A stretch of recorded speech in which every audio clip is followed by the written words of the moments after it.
హెల్పర్ల ప్రమోషన్కు నిర్దిష్టమైన గైడ్లైన్స్ రూపొందించి అమలు చేయాలి. సంక్షేమ పథకాలకు అంగన్వాడీలో అమలు చేయాలి. సంక్షేమ పథకాలు అంగన్వాడీలకు అమలు చేయాలి. సాధికార సర్వేలో ప్రభుత్వ ఉద్యోగులనే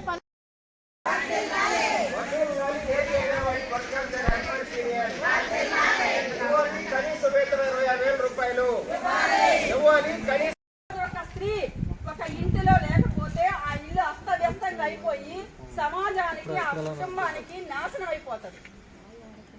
అలాంటి స్త్రీని కాపాడు పెండింగ్ లో ఉన్న బిల్లులన్నింటినీ ఇవాళ పెండింగ్ లో సిబిఐ ఈవెంట్స్ 2 సంవత్సరాల బిల్లులన్నింటినీ జిందాబాద్ సిఐటియు, జిందాబాద్ సిఐటియు.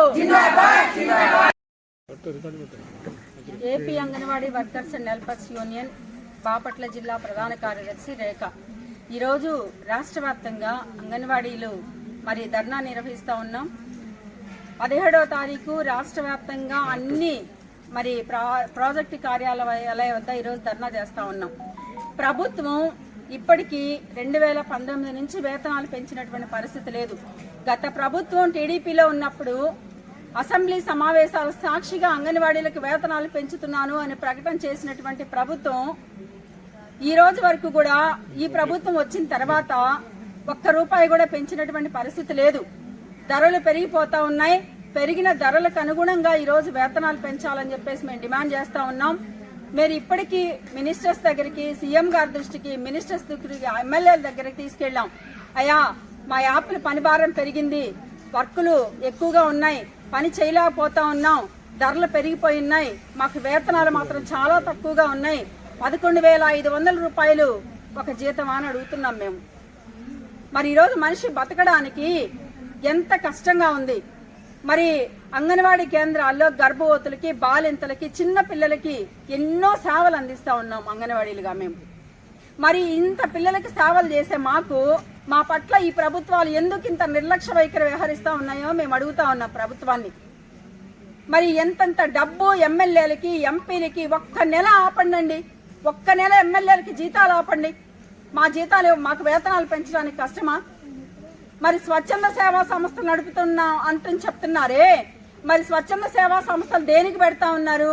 మీ ట్యాక్సులు తగ్గించుకోవడానికి, మీకుండేటువంటి ఆస్తుల్ని కాపాడుకోవడానికి. మరి మీ రకరకాల సేవా కార్యక్రమాలు చేస్తున్నారా? అంగన్వాడీ తల్లులు మీకు గుర్తు రావడం లేదా అని అడుగుతున్నాం మేము. మరి ఒక ఆడపిల్ల రోడ్డు మీదకి వచ్చి 42 రోజులు సమ్మె చేసి తిని తినక కష్టాలు పడి హాస్పిటల్ పాలయ్యి పోలీసుల దెబ్బలు తిని మరి ఇన్ని రోగాలు తెచ్చుకొని కూడా 42 రోజులు సమ్మె చేసి రోడ్డు మీదకి వచ్చింది. ఎందుకు వచ్చారండి అంగన్వాడీలు? కష్టం వచ్చి, బాధ వచ్చి, కడుపు మంటతోటి, చాలని వేతనాలతోటి నానా బాధలు పడుతూ, అయ్యా మా వేతనాలు పెంచండి, మా పని భారం పెరిగిపోయింది, మేము కష్టంగా ఉంది బ్రతకడం, మేము ఎన్నో సేవలు చేస్తా ఉన్నాం, ఆరోగ్య సేవలు, మరి చూడబోతే అంగన్వాడీ సేవలు, రకరకాలైన సేవలతో మేము సతమతం అవుతా ఉన్నాం, రేట్లు ఏమో పెరిగిపోయినాయి, మా వేతనాలు పెంచండి అని చెప్పేసి ప్రభుత్వాల దగ్గరికి వెళ్ళి మొత్తుకున్నాం మేము. ఆ ప్రభుత్వాలు కనికరించినటువంటి పరిస్థితి లేదు. అందుకోసమే ఎంతో మంది అంగన్వాడీలు ఆత్మహత్యలు చేసుకున్నారు, చనిపోయారు, అనారోగ్య పాలయ్యాలు. ఈరోజు కుటుంబాలన్నీ రోడ్ల మీద పడ్డాయి. అస్తవ్యస్తంగా ఈ ప్రభుత్వాలు చేస్తా ఉన్నారు. ఏ విధంగా అంగన్వాడీ కేంద్రాలు మీరు అభివృద్ధి చేస్తా ఉన్నారని మేము అడుగుతున్నాం.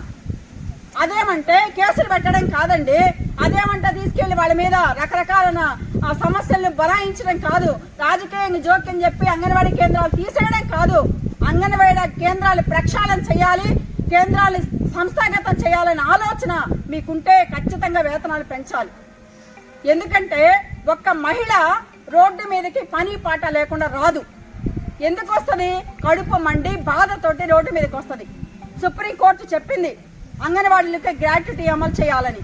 ఈ రోజు టీచర్ రిటైర్డ్ అయితే వాళ్ళకి వచ్చే పావలా బేడ తీసుకొని రోడ్డు మీద ఇంటికి వెళ్ళిపోతా ఉంది. రిటైర్డ్ అయిన తర్వాత వాళ్ళకి డబ్బులు సరిపోక చాలా ఇబ్బందులు పడుతూ కుటుంబ పోషణ భారంగా ఉండి బిడ్డలు చూడక, ఆ కుటుంబంలో బిడ్డలు లేక ఆమె ఈ రోజు రోడ్డు మీదకి వచ్చి అడుక్కుంటా ఉన్నారు అంగన్వాడీ టీచర్స్. 50 సంవత్సరాల నుంచి సర్వీస్ చేసి అంగన్వాడీ టీచర్లు ఈ రోజు రోడ్ల మీదకి వచ్చి అడుక్కుంటా ఉన్నారండి. రిటైర్డ్ అయిన తర్వాత మాకు గ్రాట్యుటీ అమలు చేయండి, మేము వేతనాలు పెంచమని అడుగుతున్నాం. ఇన్ని సేవలు చేసాం. ఈ రోజు నేనే ఉన్నానండి, ఎవరో కాదు. ఇన్ని సేవలు చేసాం, ఇంత వర్క్ చేస్తా ఉన్నాం. మరి అర్ధాంతరంగా నేను పోతా ఉంటే ఒక యాక్సిడెంట్కి గురయ్యాను, నేను చనిపోయాను, నాకు ఒక రోగమే వచ్చింది, నాకు హార్ట్ అటాకే వచ్చి నేను చనిపోయాను. నా కుటుంబానికి ఎవరు దిక్కు? ప్రభుత్వాన్ని మేము ఇన్ని సేవలు చేస్తా ఉన్నామే, ప్రభుత్వానికి చెవులు వినపడలేదా? మొద్దుబారిపోయినాయా అని అడుగుతున్నాం. మేము సీఎం గారి దగ్గరికి వెళ్ళాం, మినిస్టర్ గారి దగ్గరికి వెళ్ళాం, ఎమ్మెల్యేల దగ్గరికి వెళ్ళాం. ఎన్ని వినత పత్రాలు ఇచ్చామో తీసుకుంటున్నారు, చెత్త గుప్పలు పడేస్తా ఉన్నారు. మహిళలంటే అంత గౌరవం లేదా? మహిళల పట్ల చింత చిన్న చూపు అవసరమా అని అడుగుతున్నాం మేము ప్రభుత్వాలని. అందుకోసమే కడుపు కాలి ఈ రోజు రోడ్డు మీదకి వస్తా ఉన్నాం. ఈ రోజైనా ప్రభుత్వం ఆలోచన చేయండి. అసెంబ్లీలో మీరు మాట్లాడుతున్నారు, ప్రజా సమస్యలు వినిపిస్తా ఉన్నారు. చంద్రబాబు నాయుడు గారు అంటే ఒక గౌరవం ఉంది, ఆయన న్యాయం చేస్తాడు, మా వేతనాలు పెంచుతాడని మేము ఎంతో ఆశపడతా ఉన్నాం. గతంలో కూడా మీ ప్రభుత్వంలోనే మా వేతనాలు పెంచారు. అలాగే వైసీపీ గవర్నమెంట్ వచ్చింది, మేము చేస్తాం, చూస్తాం, వింటాం, కంటాం అన్నారు. 1000 రూపాయలు ఇచ్చి పక్కనకి వెళ్ళిపోయాడు. అంటే మేము ముష్టోళ్ళ కనపడుతున్నాం ఆ ప్రభుత్వాలకి. ఈరోజు ఈ ప్రభుత్వాన్ని మేము ఒకటే అడుగుతున్నాం. నేను అంగన్వాడీ కేంద్రాలు సాక్ష్యం అంగన్వాడీ అంటున్నావు, నేను ప్రక్షాళన చేస్తానంటున్నావు, స్ట్రెంథన్ చేస్తానంటున్నావు, అంగన్వాడీకి PP1 PP2 ట్రైనింగ్స్ ఇప్పిస్తా ఉన్నావు, మంచిదే. కానీ మా కడుపు ఆకలి కూడా చూడాలి మీరు, మాకొచ్చే బాధలు కూడా మీరు అర్థం చేసుకోవాలి. అసెంబ్లీలో మీ ప్రకటన చేయాలి, అంగన్వాడీలకు వేతనాలు పెంచాలి, గ్రాట్యుటీ అమలు చేయాలి.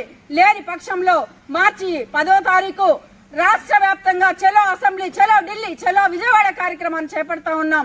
ప్రభుత్వం ఇప్పటికైనా ఆలోచన చేసి మా వేతనాలు పెంచి మా సమస్యలు, మా డిమాండ్స్ పరిష్కారం చేసేంత వరకు మా పోరాటాన్ని ముందుకు తీసుకెళ్తామని చెప్పేసి ఆశిస్తూ ఈ అవకాశం ఇచ్చినటువంటి అందరికీ కూడా ప్రత్యేకంగా ధన్యవాదాలు తెలియజేసుకుంటా ఉన్నాం.